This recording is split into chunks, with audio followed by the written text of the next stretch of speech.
Boa noite.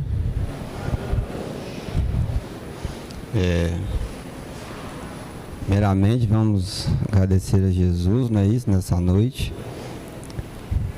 Agradecer pelos ensinamentos e pedir que Ele ilumine a nossa reunião, abençoando a cada um de nós, nos dando paz, nos dando tranquilidade, e com certeza que vamos receber aquilo que nós viemos buscar, não é isso? Bom, estudo de hoje que eu trouxe para vocês, a gente vai falar um pouquinho, né, sobre os nossos demônios interiores, né, e a batalha que nós travamos todo santo dia, não é isso? Pela conquista de nós próprios, pelo nosso autocontrole, pelo nosso autoconhecimento, dominar nossas imperfeições e desenvolver as nossas virtudes, né? Que o objetivo nosso final é esse, né? Como é que a gente vai conseguir a nossa ascensão, não é isso? A nossa redenção, se a gente não vencer a si mesmo. Então, para começar, eu trouxe a frase do Sartre, o filósofo, né? Que ele fala que o inferno é o outro, né? Ou seja, é mais fácil eu culpar as outras pessoas pelo aquilo que eu tenho passado, que eu tenho sofrido durante essa vida. Porque numa análise filosófica, né, que ele trouxe aqui, ele fala que a gente o tempo todo é rotulado, interpretado, limitado e definido, né? Hoje em dia tudo tem nome, né? Tudo tem um nome, né? Então, a gente fica preso o quê? A definição que as outras pessoas fazem de nós. Então, eu deixo de preocupar comigo mesmo, fico preocupado com o outro. O inferno é o outro. Eu não procuro me conhecer, eu não procuro me modificar para o bem. Eu fico preso ao quê? Ao que as pessoas acham de mim, não é isso? E aí eu trouxe a frase do psiquiatra, né, contemporâneo do Freud, que é o Jung, né, que ele fala que até que a gente se torne consciente de nós mesmos, né, de nós próprios, o nosso inconsciente vai dirigir a nossa vida. Eu vou chamar isso o quê? De destino. Ah, não, isso é assim mesmo, é a vida. O que eu posso fazer? É o meu karma, né?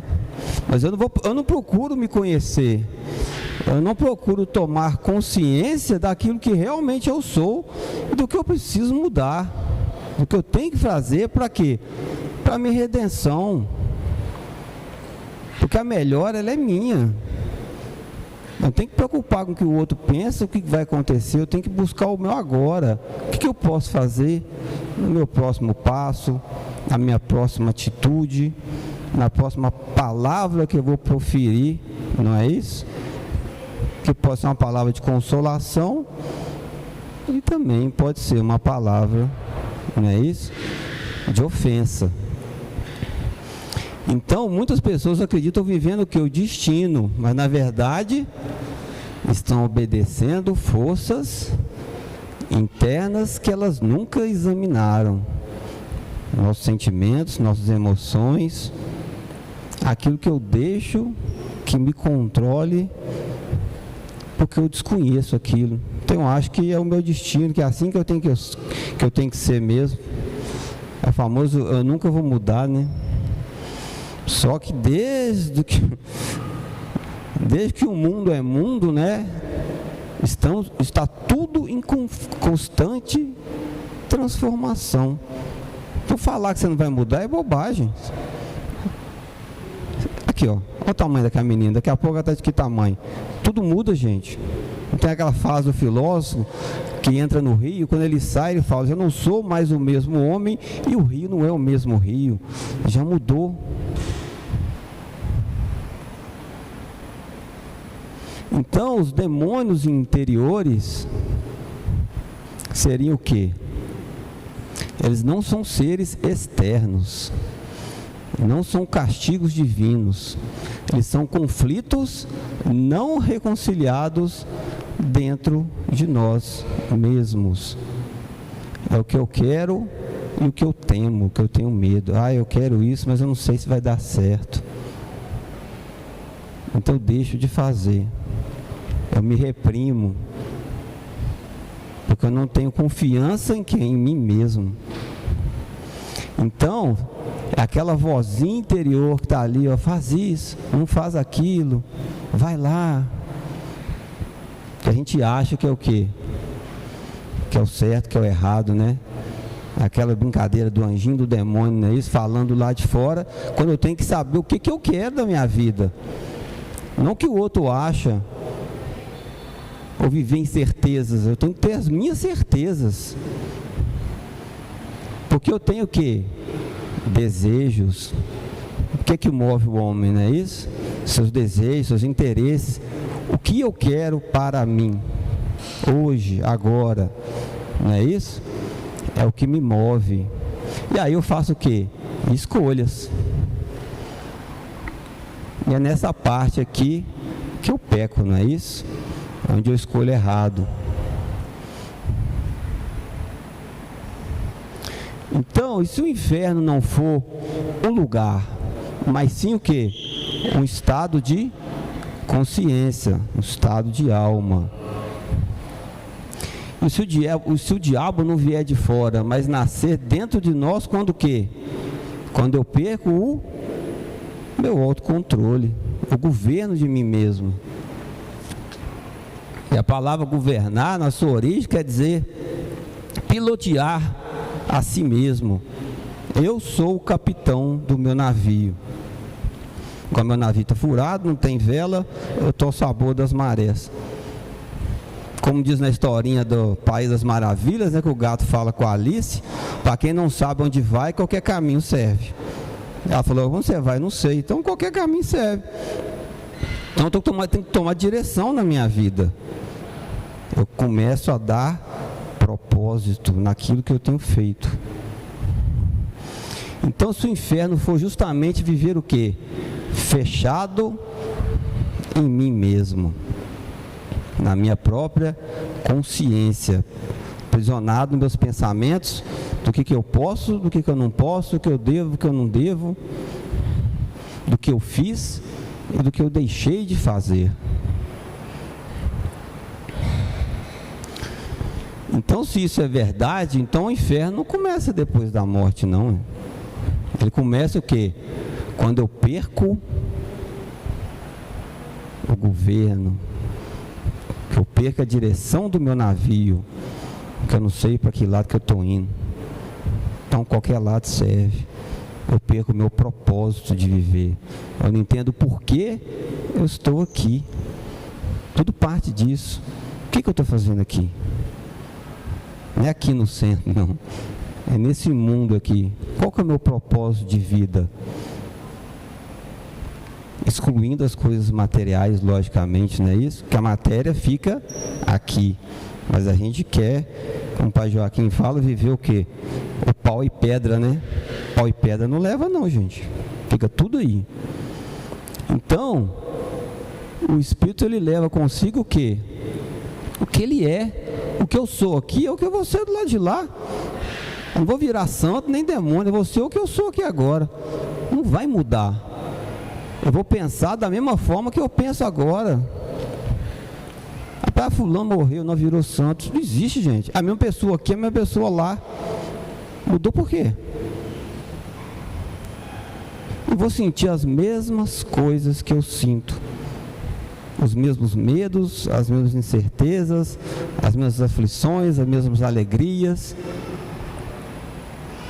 Então, a ausência de fé no Espiritismo, ela não é só não acreditar. Ela é não confiar que eu posso mudar. Eu preciso mudar e eu vou mudar, quer eu queira, quer não. Não é isso? Então, eu paro de crer o quê? Que eu sou digno. Ah, não, meu Deus do céu, isso não pode acontecer comigo, não. Deus é bom demais comigo, eu não mereço tudo, não. Por quê? Por que você não é digno? Você está caminhando para onde? Para baixo ou para cima? É uma escolha, né? Liberdade. E não enxergo o futuro além da dor que eu sinto. Então, às vezes a pessoa se vê num beco sem saída e acha que, não tem saída isso. É o fim.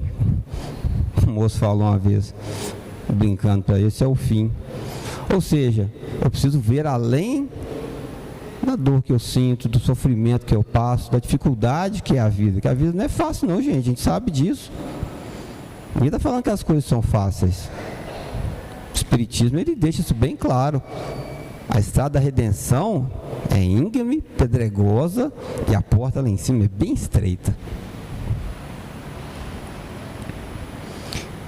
Então, se eu tenho consciência, mas não tenho fé, eu crio o quê? Uma prisão interior. Eu fico preso nos meus próprios pensamentos. Porque eu não tenho propósito. Se eu não educo, os meus desejos, eu viro escravo deles.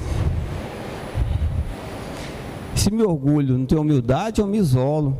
Eu não quero ver ninguém. Porque o inferno é o outro, Então não quero ver as pessoas, não.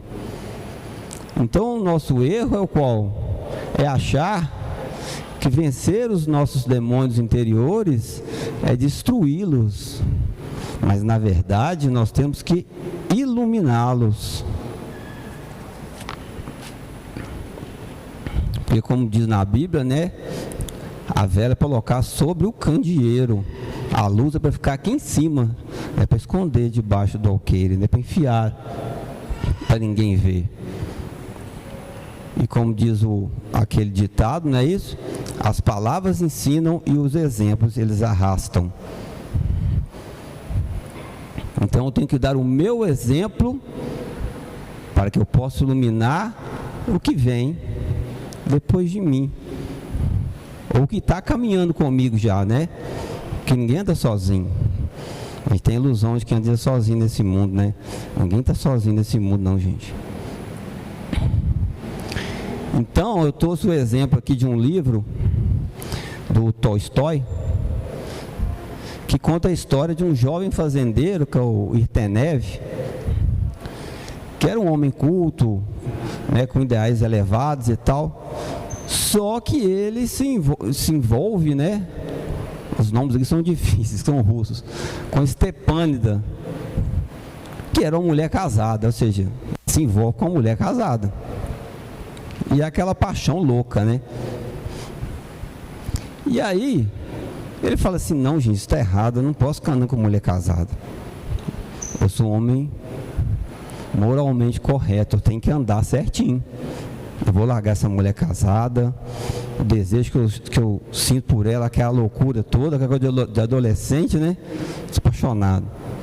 E aí ele encontra uma mulher, social e moralmente, mas certinha. E se casa com ela. E fica ali vivendo uma vida, Até que então o desejo pela Stepanida, pela mulher casada, volta. E aí começa a criar um conflito interno na cabeça dele. Puxa vida, ou eu sou isso, um homem de família quietinho, ou eu vou ficar ali com a casada, no errado mesmo.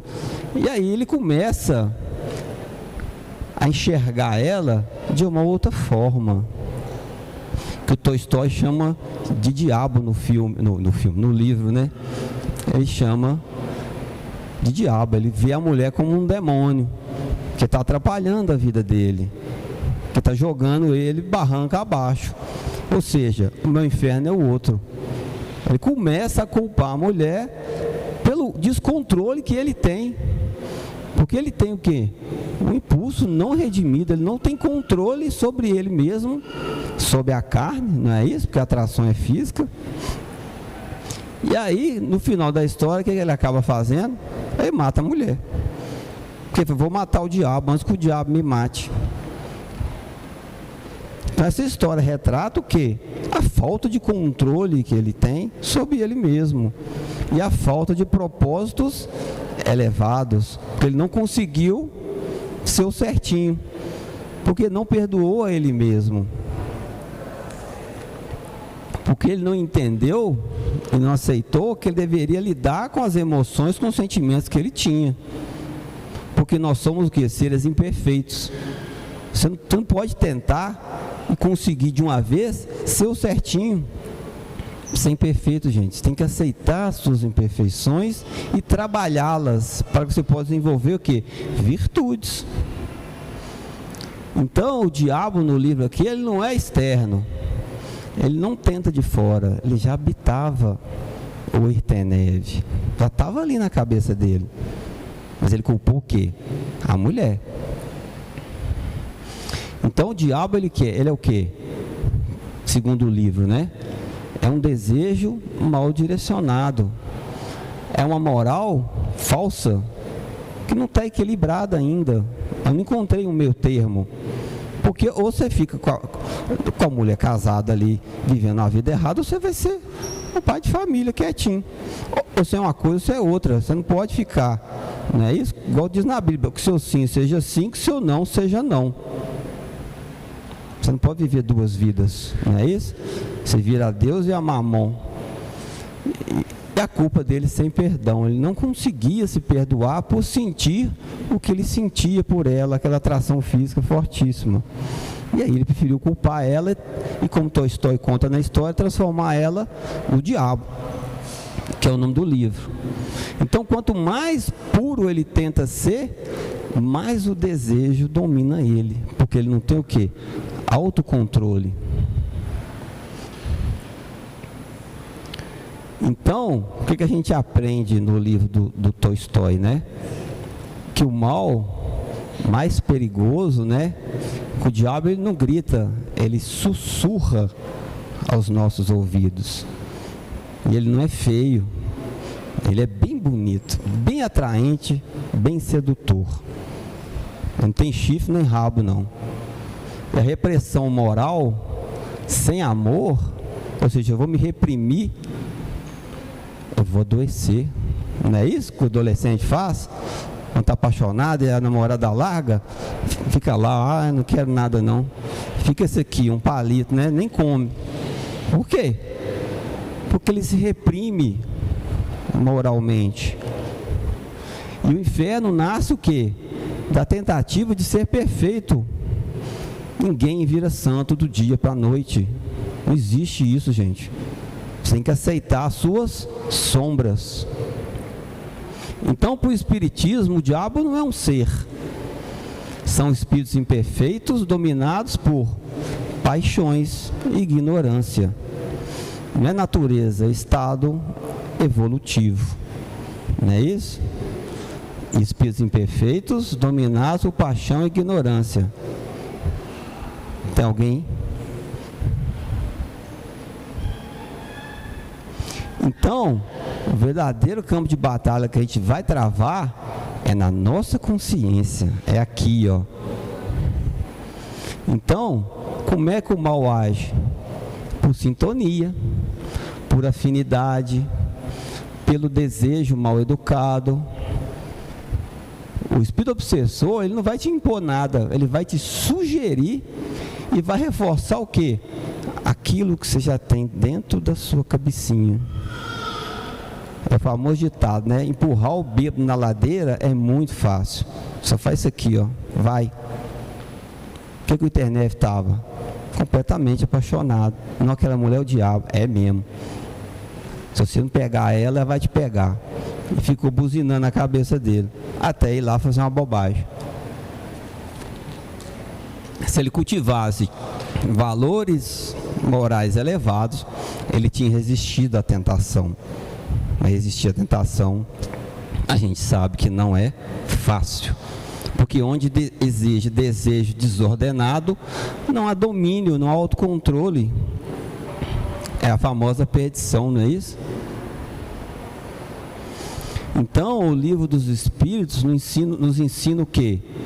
Que os instintos, eles são o quê? Naturais. É natural a gente sentir uma paixão, um desejo. Isso é normal, não tem nada errado, porque elas têm o quê? Função. Porque a paixão não é só por outra pessoa, né? Eu sou apaixonado por marcenaria, eu vejo uma cadeira, eu quero fazer igual, por matemática, por avião, por Fórmula 1, apaixonado pelo meu trabalho. Paixão não é só carnal, não é isso? Então a paixão tem uma função. Mas qual que é o problema? Quando ela me domina. Sabe que a paixão, fogo, consumiu, acabou, né? Então eu preciso desenvolver autocontrole. Como você, como se fala, domestica, né? Pode dizer assim, o cavalo bravo, o cavalo selvagem, você vai domá-lo até que ele faça o quê? Te leve com segurança. Você montar no cavalo bravo, ele vai te jogar longe. E o tombo é feio. Todo mundo sabe, né? Mas todo mundo quer montar, não é isso? Então o erro não está no desejo carnal, mas no excesso, no egoísmo e na falta de finalidade elevada. Não tem problema ele desejar Estepândida, mas onde que isso ia levar ele? Ele tinha que analisar, onde que isso vai me levar nesse relacionamento? Mas ele faz o que? Ele tenta inverter de uma vez, ele não consegue.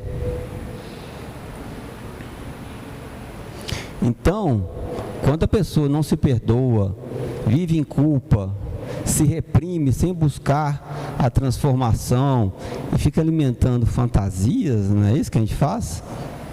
Ela entra no estado de obsessão psíquica e espiritual. E aí, meu amigo, você vira um prato cheio. Para quem? Mas por quê? Por sintonia. Tudo na vida é sintonia, gente. Você vê um tanto de gente com vai de pescar andando assim, não pescar. Não, adoro pescar, eu vou também. Se você não gosta de pescar, você não vai. Porque aquilo ali, você não tem paciência nem de ficar na beira do rio 3 horas assim, ó.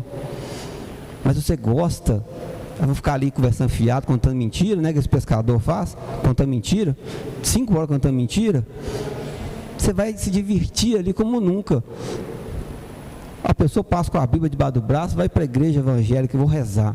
Se você se afiniza, você vai. Aí eu não vou não, eu vou para o boteco beber. Cada um tem uma sintonia. E lá de lá é a mesma coisa, gente. Então o que eles fazem? Amplificam aquele conflito que já tem dentro da sua cabeça. É o bêbado na ladeira. Não tem ninguém te empurrando. Então, o obsessor, ele não cria um desejo, ele alimenta o que já está ali dentro. Então o internévio, ele não estava possuído por um demônio, ele estava possuído por si mesmo. Então o Espiritismo afirma o quê? Que não existe condenação eterna, não é isso? Inferno eterno. O sofrimento, ele é autoimposto quando eu deixo de governar a mim mesmo, não é isso? Ele vai durar até quando? Até quando eu resistir ao bem. Quanto mais eu resistir, mais vai doer.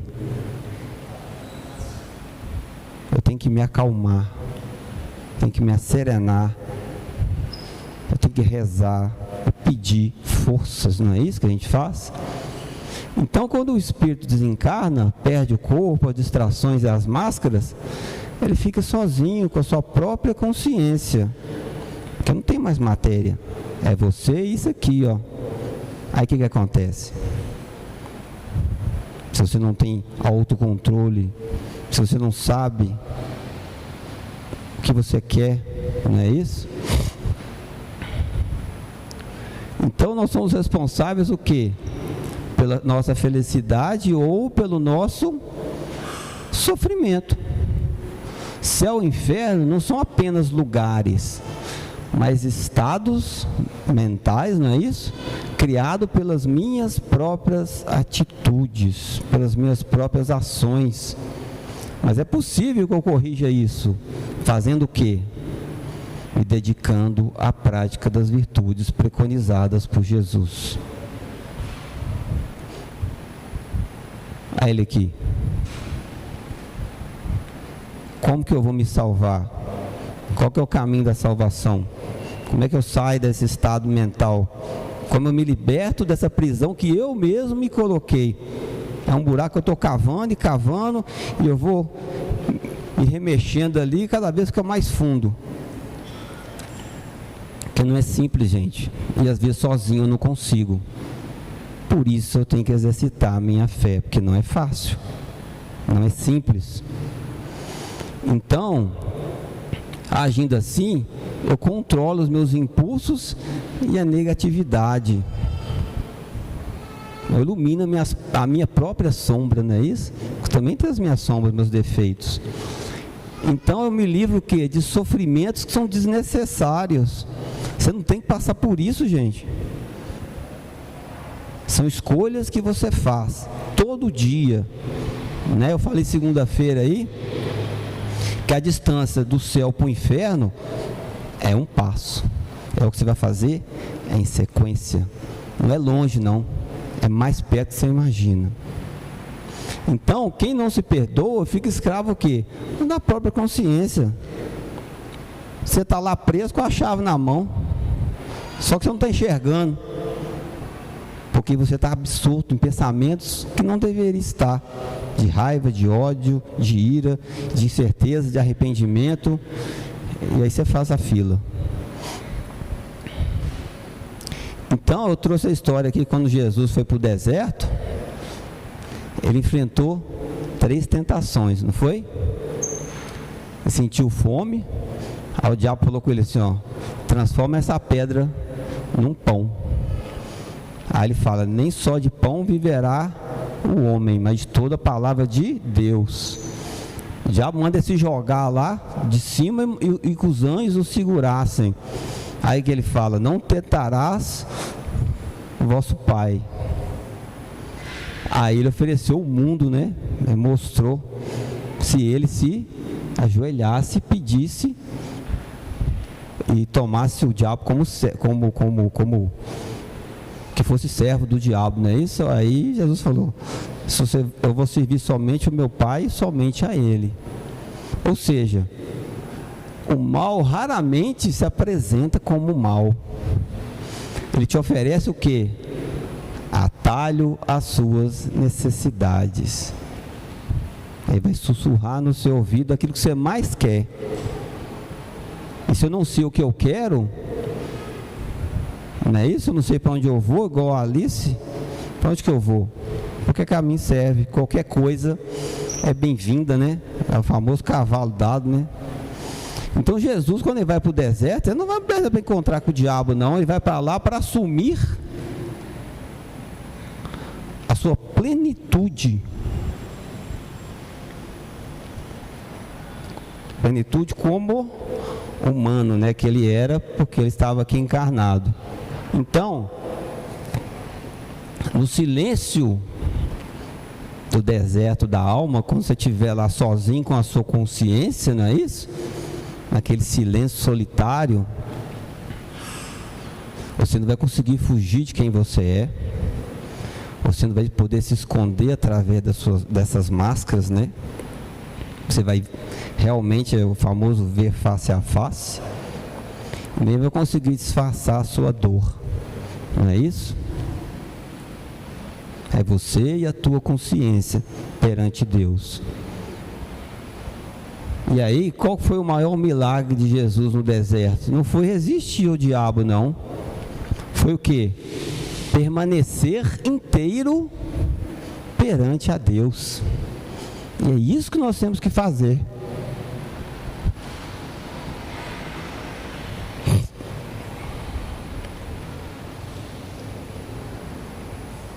E aí, finalizando aqui, ó. O diabo não é um ser, é um homem sem governo, sem autocontrole, não é isso? O inferno não é um lugar. Eu fiz bobagem aqui, ó.